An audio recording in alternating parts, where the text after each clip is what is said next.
Right, so what are we looking at? We're going to look at all the Darkmoon Faire trinkets, both 60 and 70, and then talk about their usefulness at level 70, so in TBC. Now, this is being done live on Twitch, so if you're watching back on YouTube, I might be addressing the audience, at some points, because I'm sure they're going to have input, which is why we do it live, because obviously it's good to... I might miss something, they won't let me miss nothing, because they're a bunch of... Anyway, so all we're going to do, we'll literally just jump straight in, start looking at the trinkets, talk about who they're useful for, maybe a little bit about where they come from and the differences as well. So if we just make the screen a little bit bigger. So, firstly, there is a little... Let me just go over the subtle differences between the level 60 trinkets and the level 70 trinkets, mainly how you get them. So obviously, as you know, in Classic, you've got like the Ace of Beasts, for example, comes from the Beast. You've got the Warlords one that comes from the King, the Ogre King in Diamol. The Elementals one from a couple of different Elemental bosses, but they're very specific where they come from. Only the Aces, the rest of them drop wherever. So in TBC, every end boss, or the majority of end bosses in level 70 dungeons, has got a chance at dropping an ace, not a specific ace. And then the rest of them obviously just drop out in the world from level 70 mobs or level 70 mobs in dungeons. And obviously, where at the moment you've got Mulgore and you've got, what's the other one, Elwyn Forest, you've now got Shatrath as well, Terakar. So just outside Shatrath. It still rotates, every month it's in a different location, but you've also got the Terakar Forest one now as well. So all we're going to do is we're going to go through each trinket and talk about whether it's useful, what classes it's useful for, and whether you maybe, in Classic at the moment, you should be preparing and getting some of these trinkets ready for level 70. Or even it might make the leveling easier, but obviously I'll break all that down and it'll be a little bit more obvious in a minute. So if we start with the Darkmoon card Blue Dragon, which unfortunately poor Ruse just almost got done out of because the Ace of Beast just drops in a UBRS run and he lost it. But so the Beast deck is very good, and it's very good at 60 and it's very good at 70 for certain classes. Now again, in chat, feel free, if I miss any useful information you want to put out there, just tell me and I will read it out if I think it's useful. So the Beast deck, obviously 2% chance on successful spellcast to allow 100% of your mana regen to continue while casting for 15 seconds. Now, this is as powerful at 70 as it is at 60, even though it's a level 60 trinket. So for your likes of Resto Druids, who have got lots of spirit, priests that have got lots of spirit, this actually will be really good even at level 70. Possibly you'd use it as a sort of a pre-raid Beast trinket. Now, you would want to get this now, because obviously the downside is, the ace comes from the Beast. Trying to get people to go back to UBRS when you're level 70 is probably highly unlikely.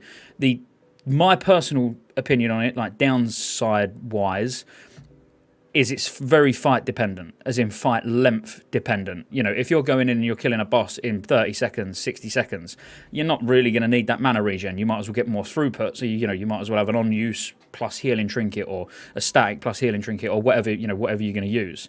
So I think if it's a longer fight, every priest and resto druid, it might be worth keeping this in your bag. If you've got it at 60, or if you haven't got it yet, maybe get it, because as I say, fights like maybe Prince, in practically no gear, if we're looking at it from a perspective of maybe you've re-rolled, or it's not a progressive server, it's a fresh server, whatever, this could end up being good. I appreciate if it's a fresh server, you're probably going to struggle getting it before level 60, but before level 70, sorry. Is it so? Someone's asked in chat if it's good for Shadow Priests. I personally would say no, just on the basis that you want, obviously, the more damage you do as a Shadow Priest, the more mana you give back to the group. So it would be good for you personally. But again, if it's a short fight where you're not going home, then probably not. At the end of the day, all priests, maybe it could be useful for, if you are a Shadow Priest who's going home. I personally wouldn't use it on a Shadow Priest, but other people, they may want to use it. I would just prefer to get as much damage out of a Shadow Priest as possible. But as I say, I'll leave it up to you. The only other thing that I would say for it as well is there are obviously quite good mana per 5 trinkets and stuff like that in TBC. So I'm not saying that you're going to use this throughout, but I reckon you'd probably use it for the majority of tier 4. But definitely, if you're especially a Resto Druid, I think this is really good for Resto Druids, because obviously they're very spirit driven in TBC anyway. So overall, opinions on this, and everyone in chat seems to be sort of sort of in all agreeing. So yeah, like Mike's just said, Mind Flay only counts as one spell cast, so a Shadow Priest probably would get less value out of it anyway. But it's worth getting hold of. If you're a priest, if you're a druid, probably try and get hold of this in Classic, because you will use it in TBC. So moving on to the next one. So Darkmoon card Heroism. Now, at first glance, well, especially even at level 60, you probably look at this and think, it's a bit crap. What do you want this for? But at level 60, you're raiding, you're just trying to maximise the amount of damage you can do. You're not bothered about self-healing. But for a rogue, a warrior, something like that, stepping into someone who's got no self-healing ability, and this just passively giving you that heal when you're running around questing, doing dungeons. If you've got like a crap healer, I could see it actually being useful. But this would be this. I would get this if I was leveling a rogue or a warrior. I definitely would want this before TBC, just because it's free healing, and the extra damage you're going to have on your trinkets is not going to outweigh the amount of healing that you're going to get from this. Saving you downtime, saving you having to bandage after every pull, all that sort of thing. So yeah, even enhancement shamans, definitely. There's a lot of there's a lot that could make use of this. Don't get me wrong. It was just the two that stick out for me as sort of rogue, warrior, because they notoriously have quite a lot of downtime or quite a lot of stopping and bandaging in between fights. And people, so Arcax in the chat saying, he even uses it now, at level 60, grinding stuff. So, it's definitely got its use. The thing I'll mention about it, if you're not sort of really enthralled about trying to get this at 60, at 62, going to be difficult to get, don't get me wrong, but at 62, the Zangarmarsh PvP area, you can basically upgrade it to this. And I'm not saying you need the other trinket to upgrade it, I just mean you would look at this as a direct upgrade to that trinket. So increases attack power by 54 and sometimes heals the bearer for 90 to 121. But it's also useful for hunters because, you chance on ranged hit to restore mana. So whatever you are, warrior, hunter, rogue, druid, you're going to get benefit from it, either just reducing downtime, either by healing or giving mana back. And as I say, this is to do the towers in Zangarmarsh, so you need like the PvP tokens, so it's not going to be quick to get, and you're probably not going to get it at 62. You might get it at 64, 65, whatever, but I personally would try and put the effort in to actually try and get this, because it probably will make the rest of your journey to 70 a bit easier. I appreciate it's not a Darkmoon card, but I just, if there's a direct comparison, I probably will bring them up as we go along. So the next one, Darkmoon card Twisted Never. I've read tons and tons and tons of reports on this, basically. The 10% chance of being able to resurrect with 20% health and mana. It is nice. It is nice, and yeah, people are saying straight away, PvP trinket. It's good, and it's a nice wipe, well, not even a wipe prevention. It could prevent a wipe, but ultimately I see it as well, bit like a soul stone. Everyone's died. You might get the chance to pop up and res everyone and save them a run back from, a long run. Even say Prince. I've used that example already, but Prince, it's not a particularly nice run back in to get back up to the Prince. So the ace is from the last boss in Scholarmance, by the way. So this is the Portals deck, if you didn't know already. I see its usefulness only as raid wipe prevention, basically, and obviously PvP. But there's not really a lot to say about it. I mean, if you want to get this, if you was any healer, basically, you could use it as a tank. But any healer or anyone who can res, I would say in Classic, it's worth getting hold of it, because if you are genuinely wiping over and over and over again on a boss, during progress, you might want to drop a little bit of plus healing or a little bit of damage or whatever, to put this on and just have that chance. If your damage or the damage or healing that you're going to lose from not using this trinket, if it's not significant enough to give you a boss kill, then could be worth using this. And it is, on the basis our guild name's Wipe Inc. This is probably, I think we should all probably use this, if I'm honest with you. But so someone's in chat. So on a shaman, you can reincarnate and die again for another roll res. Well, yeah. I mean, it's got its uses. As I say, it's basically a gamble on a soulstone, isn't it? But you're going to lose something in the process, and it's only 10%. I appreciate you could get lucky and it could proc 3-4 times in a row, but let's be realistic. Going by the percentage chance, 1 in 10 wipes, or 1 in 10 times you die, it's going to proc. That's not big enough for me to make a song and dance about this trinket, if I'm honest. because as I say, you're going to lose something in the process, and if you lose that plus healing or that mana per 5 or that damage or whatever throughout that whole fight and then it don't proc, you're probably going to want to cry. I would want to cry. I did cry. I just thought about it and it brought a tear to my eye. So, and yeah, like you're saying, yeah, progress bosses. So in the chat, talking about progress bosses, absolutely, and that's exactly what I said a minute ago. You know, that's where I can see its usefulness, and I would recommend healers, well, anyone who can res, just pick it up now. Obviously, the closer we probably get to TBC, the cheaper it's going to be to get these portals cards anyway. So, but yeah. And then the last level 61 is obviously there's 4 level 60, 4 level 70. So Darkmoon card Maelstrom. Now, I used this as a Feral Druid early on because with MCP, you know, how fast you're hitting, it is nice. It's not great. I'm not saying it's it's not even pre-raid Biss, really. But when you actually look at it, it's not that bad. You know, for free. So let's say you was using a plus attack power trinket, you know, on use or something like that. You know, maybe it's got a little bit of crit and then you use and it gives attack power. So I'm thinking the blue trinket that you get from Hellfire Peninsula quite early on. This, arguably, if you're not using the on-use effect on cooldown, then it obviously starts to devalue. So using this, just for that chance to get an extra 200 to 301 nature damage, and it can crit, and obviously there might be mobs that are fairly low, have low resistance to nature damage, it could be quite good. And I think it'll be made clear how like it is quite powerful for a level 60 trinket. Again, I'm not saying I would go out of my way to get this before TBC, but if you actually compare it to Romulo's vial, so the poison vial, so this is from the Opera event in Karazhan. So ignore the hit rating. Yes, we know it's better because it's got 35 hit rating, but if we ignore that for a minute and actually look at the amount of damage, 222 to 333 versus 200 to 301. So you can see there's not that big of a difference between the damage. You know, it's not that much. It's only the hit. So to say that it's 10 levels lower and just from a Darkmoon card, it's not that bad. You know, you can get better trinkets, but it might be worth keeping hold of. As I say, I wouldn't go out of the way. So Mike in chat's wondering if the nature damage stacks with Stormstrike for an enhancement shaman. I would assume it does. I mean, we could find that out fairly easy, but yes, I mean, it's the next source of nature damage on the target with Stormstrike. So yeah, I would absolutely say it will proc with that, and so will Romulo's Poison Vial, obviously. But overall, it's not a bad trinket. As I say, it's not one I would encourage anyone who can res to go and get the self-res trinket, so the Portals deck. I would recommend, you know, anyone who's not got much self-healing to potentially get the Warlords deck to be able to have that little bit of self-healing.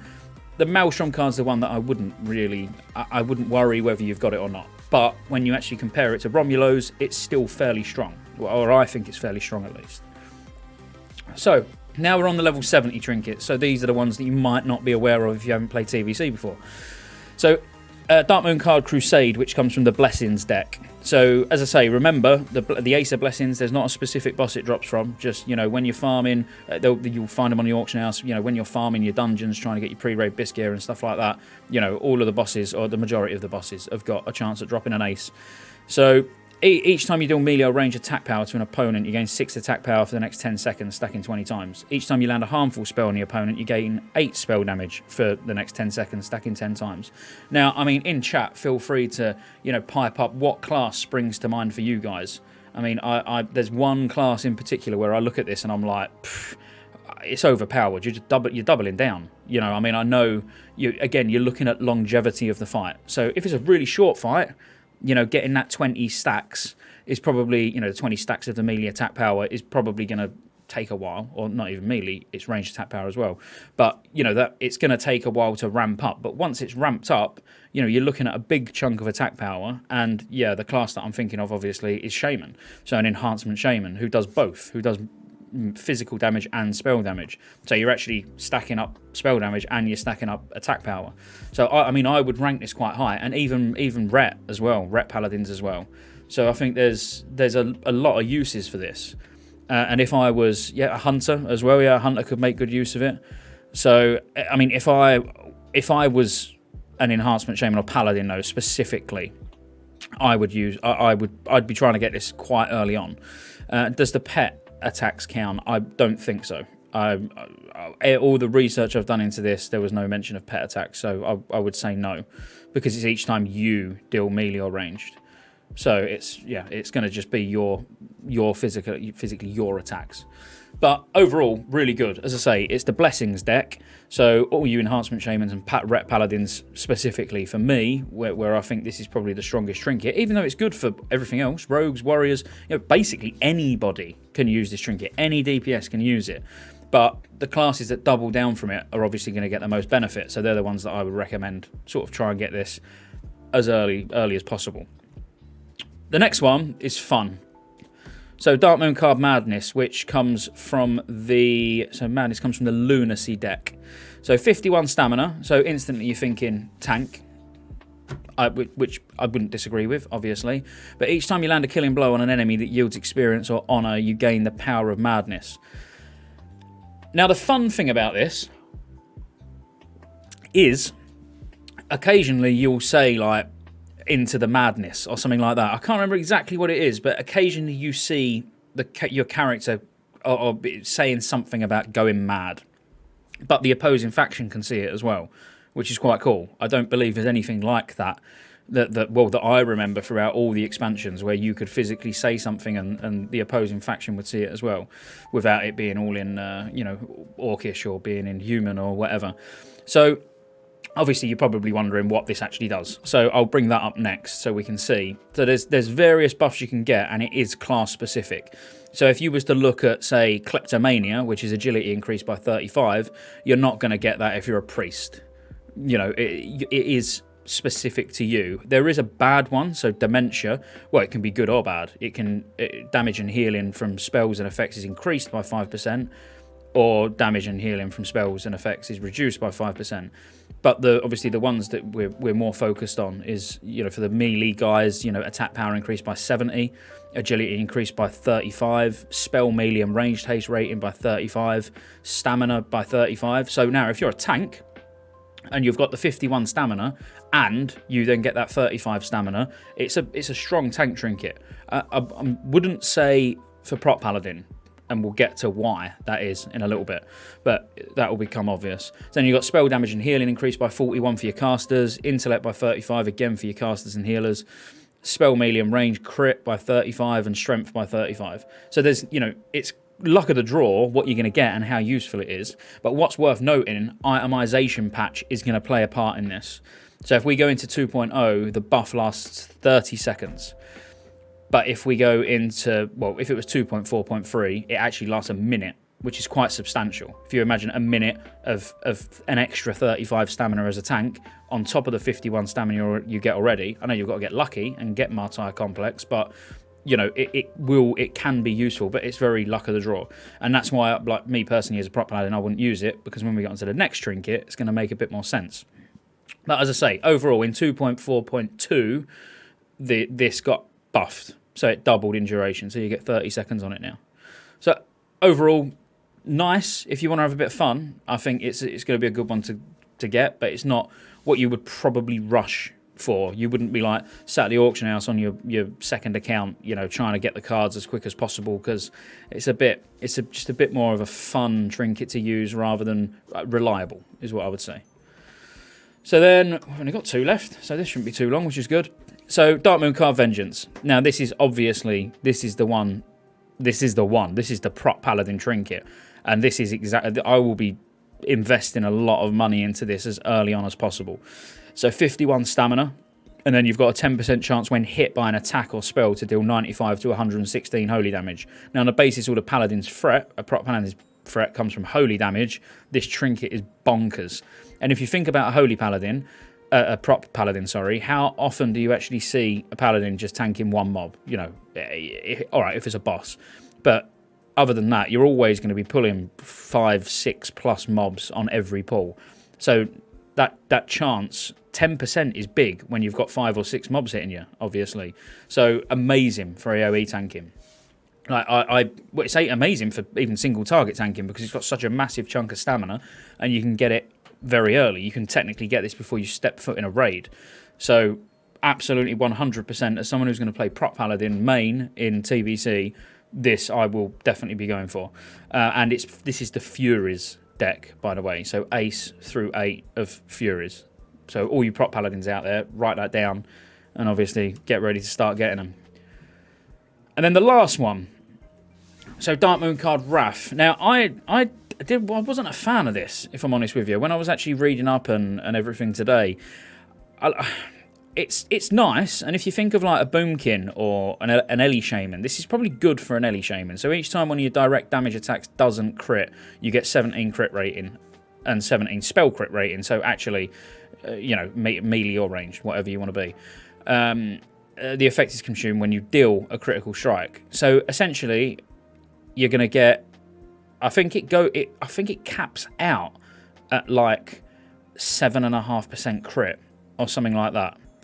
That it will work out to be, because if you was to look at sort of averages, if you was an Ellie Shaman or Boomkin, this is how I was looking at it, and you had like 20% crit, by the time you get enough stacks, I mean, you'd have to be really, really unlucky to go any further than sort of 7.5% crit, which I'm sure that I worked it out. It's nice, but you're potentially losing. You're losing potentially spell damage or an unused trinket or something like that for it. But early gear, I could see it being quite strong, and especially for Ellie Shamans over everything. This combined with the one from Ilhoof, the trinket from Ilhoof, the charge capacitor, that could be a really strong combo. As I say, you will probably not use this trinket into tier 5. In tier 4, it would be quite strong. But I think if I was an Ellie Shaman, I may even be more tempted by let me just bring it up, the Darkmoon card Crusade. I would still probably be more drawn towards that because it's more reliable. It's just a stacking static spell power. So out of the two, if I was Ellie or as a Boomkin, playing a Boomkin on Karazhan, I would have probably gone through Crusade, even though it's a slower cast, because that's what you've got to think about as well, how quick you cast. As an Ellie Shaman, you actually cast pretty quick, especially if you're doing, you've got enough mana to be able to put Chain Lightning in as well. So now it's going to be stacking up a lot quicker. So overall, it's pretty decent. I wouldn't rush to get it. That's it. And I mean, that's all 8 trinkets covered. But with just a real quick recap, going through them. So Darkmoon card Blue Dragon. If you're a healer, if you're specifically a priest or a resto druid, you want to try and get hold of this in Classic before TBC comes out. If you're a rogue or a warrior, you're going to want to get Darkmoon card Heroism. Although it's useful for, like we've said in chat, enhancement shamans. There's anyone who just wants less downtime really and ain't bothered about losing that trinket slot. Then we had Twisting Never. So again, if you have a res, it might be useful to get hold of one of these in Classic, just so you've got it. Or if you're massively into PvP, I mean, just jumping up out of nowhere, when the enemy thinks you're dead, probably fun as well. Maelstrom, up to you. Wouldn't heavily recommend it, but if you lack a half decent trinket, this will carry you to 70. If you haven't got another option, if you're not rocking like DFT and Earth Strike or something like that, then it wouldn't be too bad. Darkmoon card Crusade, Elemental Shamans, Rep Paladins, make sure you got your eyes on this. And again, just to recap, this is the Blessings deck. Madness, if you want a bit of fun and you're a tank, I could see you taking this, but ultimately, if you're maybe a feral druid, like a guardian, not a guardian, but you know what I mean, a feral tank, or if you're a prop warrior, you might want to use this, maybe in conjunction with the engineering trinket. But if you're a prop paladin, you're obviously going to get this one, the Darkmoon card Vengeance, which, as I say, Vengeance is the Furies deck. Make sure you write that down, paladins. And then, as I say, the crit one, if you're an Ellie Shaman, useful. All melee, like Dast just said in chat, because you're hitting quick, it's stacking faster. So, that could be useful as well. Ultimately, this is a very niche one. If crit is extremely high on your stat priorities, as in stat weights, then it might be useful for you. But that's it. It was just a quick look, brief overview of what the trinkets are, how you get them, the changes between, Classic and TBC trinkets and, what ones you might want. For you who are watching on YouTube, obviously, if you liked it, like, subscribe, all that stuff, and come over on Twitch and you can take part live next time.